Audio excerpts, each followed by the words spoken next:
గౌరవనీయ సభ్యులారా, భారతదేశం నుండి ఇజ్రాయెల్కు కూడా ప్రజల రాకపోకలు జరుగుతూ ఉండేవి. చాలామంది భారతీయ యూదులు ఇజ్రాయెల్కు వలస వెళ్ళినప్పుడు అది బహుశా 20వ శతాబ్దం మధ్యకాలంలో జరిగి ఉండవచ్చు.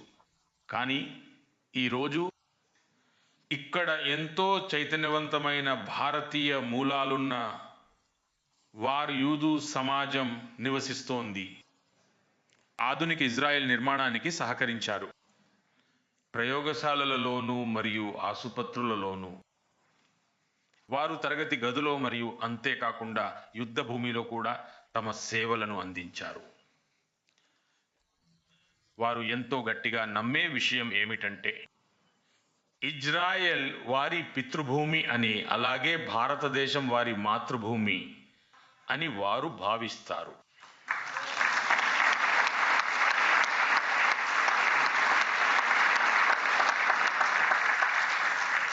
వారిని చూసి మేమందరం ఎంతో గర్విస్తున్నాము. గౌరవనీయ సభ్యులారా, ఈ భూమితో భారతదేశపు అనుబంధం కూడా కేవలం మాటల్లో కాదు, రక్తంతో, త్యాగాలతో లిఖించబడింది. మొదటి ప్రపంచ యుద్ధ సమయంలో